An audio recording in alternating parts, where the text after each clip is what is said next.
शास्त्रों में ये बात आई है क्या कि हम सब आत्माएं सागर के बुदबुदे हैं, बलबूले हैं, छोटे बड़े। क्या हैं?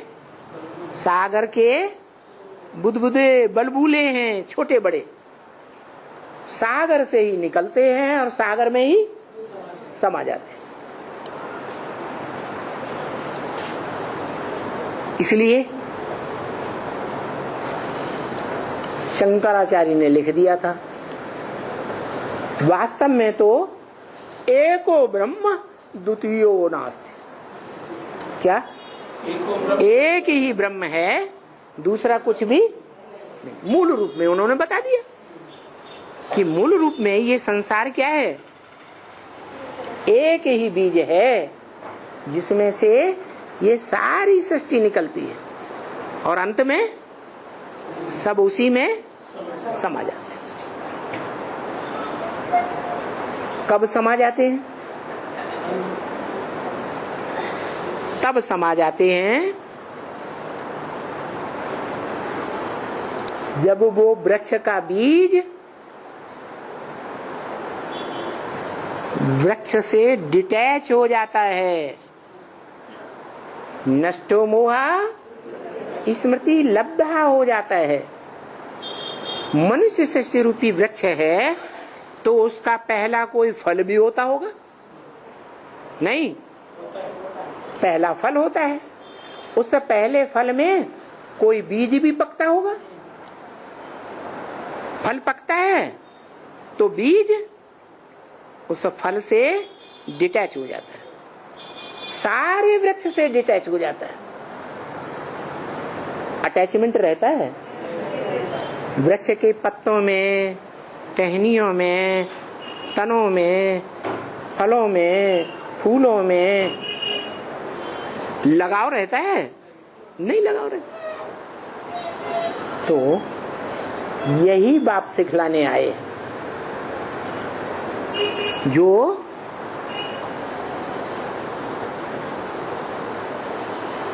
धन का अखूट भंडार बाप है, ज्ञान धन का। क्या ज्ञान धन, क्या ज्ञान सिखलाने आए हैं? नष्टो मोहा स्मृति लब्धा कैसे बना जाए, इस सारी दुनिया से मोह नष्ट हो जाए, अपनी देह से मोह नष्ट हो जाए, देह के पदार्थों से मोह नष्ट हो जाए और देह के संबंधियों से, देह के संपर्कियों से भी मोह नष्ट हो जाए। कैसे नष्ट होगा? वो भी गीता में लिख दिया, संगात संजायते कामा। क्या? संग करने से कामना उत्पन्न होती है, इच्छा उत्पन्न होती है। कोई का संग करेंगे लगातार, लगातार उसके साथ रहेंगे तो कामना पैदा हो जाएगी। बुद्धि से संग नहीं करेंगे तो कामना पैदा नहीं होगी। तो क्या करें? जो कामना है, इच्छा है, वो इच्छा ही इच्छा मात्रम अविद्या हो जाए। है? क्या करें? सन्यासियों ने तो सिखाया कि परिवार से दूर हो जाओ, देह के संबंधियों से दूर हो जाओ, घर मकान जमीन जायदाद छोड़ करके जंगल में चले जाओ। चले गए, चले तो गए, लेकिन फिर होता क्या है?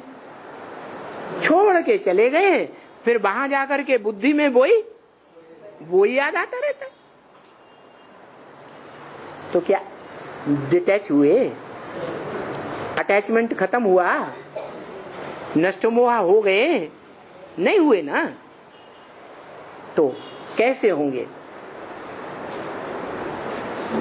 तो बाप बताते हैं कि घर बार छोड़ने की दरकार नहीं है, देह के पदार्थ, देह के संबंधी, देह के संपर्कियों को छोड़ने की दरकार नहीं है,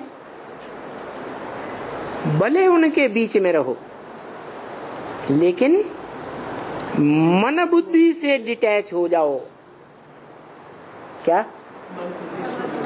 ये जो शरीर की 10 इंद्रियां हैं जो आंखों से दिखाई देती हैं, इन इंद्रियों की ताकत से भी एक बड़ी ताकत और है इस शरीर के अंदर। 11वीं इंद्रिय क्या नाम है? मन। उस मन को बुद्धि के कंट्रोल में करो और डिटैच हो जाओ। मन बुद्धि से, देह के पदार्थों से, देह के संबंधों से डिटैच हो जाओ, मन बुद्धि से दूर चले जाओ।